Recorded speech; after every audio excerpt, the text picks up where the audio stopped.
Is Russia emerging stronger than before as the Middle East descends further into fire and instability, creating new openings for Moscow?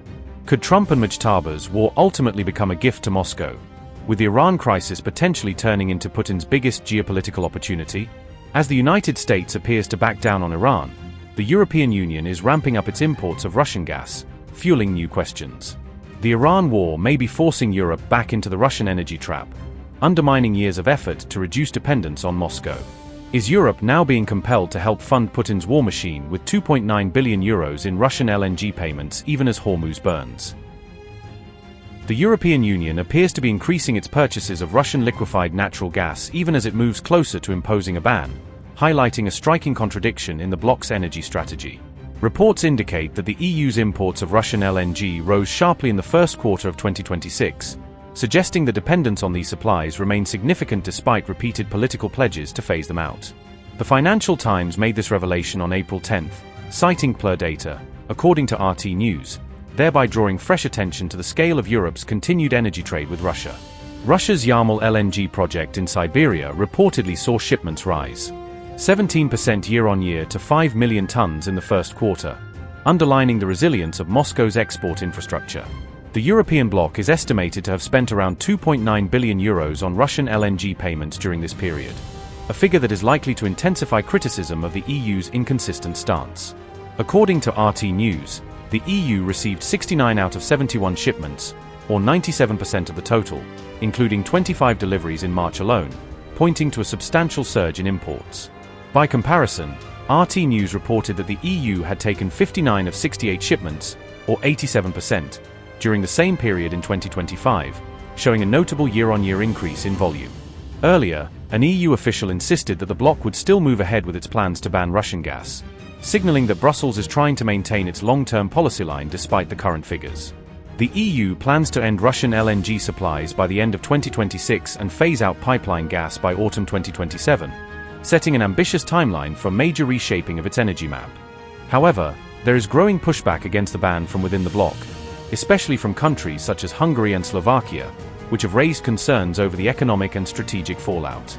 Both nations, often viewed as relatively close to Moscow, oppose the ban in part because of their geographic locations, which make energy diversification more difficult and politically sensitive.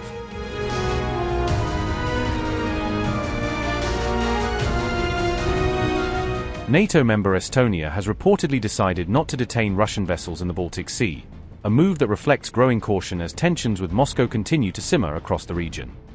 This decision was driven by fears of a possible military response from Russia, Estonia's Navy commander told Reuters, highlighting the serious risks Tallinn appears to associate with any direct confrontation at sea. Ivo Vark said Estonia would only intervene if there were damage to critical infrastructure or an oil spill, signaling that the country wants to avoid escalation unless a clear and immediate threat emerges. It's very clear. I mean, Russia has said that the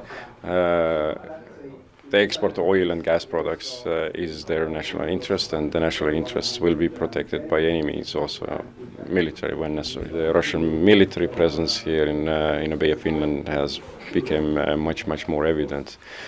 If we look at our borders, usually we see the Russian troops and their numbers in our eastern border. I would say that if we didn't have this permanent presence in the Bay of Finland, now we have about 200-300% increase in presence at sea. The Russian Navy and the Russian Air Force is willing to take very,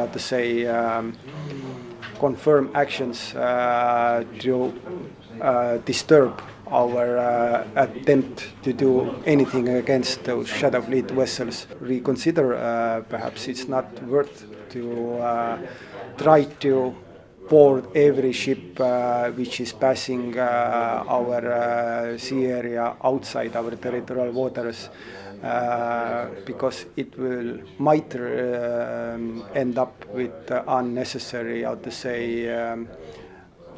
confrontation or escalation, yes. Earlier, the Russian government said sanctions against its so-called shadow fleet amount to a violation of international law, reinforcing Moscow's argument that Western pressure is crossing legal and strategic boundaries.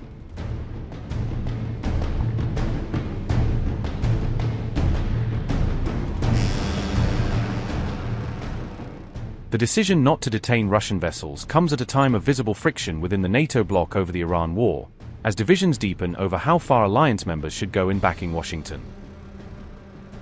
Trump has been openly criticizing NATO for not joining the United States in its military campaign against Iran, exposing strains in the alliance at a moment of widening geopolitical uncertainty. The US president had wanted NATO allies to jointly police the Strait of Hormuz, but that proposal reportedly received no support, underscoring the limits of allied backing for Washington's regional strategy. Even though a ceasefire is now in place and peace talks are underway, the Strait of Hormuz remains blocked, leaving one of the world's most critical maritime choke points mired in uncertainty.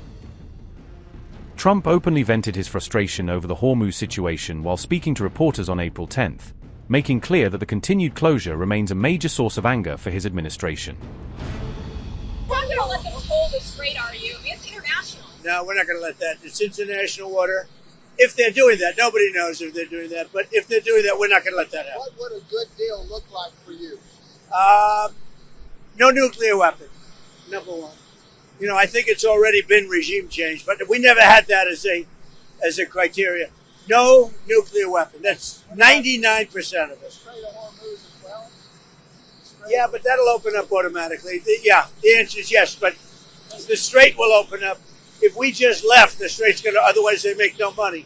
So the strait's going to open. But what we have is no nuclear weapon, but we'll open the strait anyway.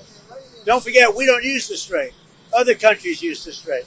So we do have other countries coming up, and they'll help out, but we don't use it.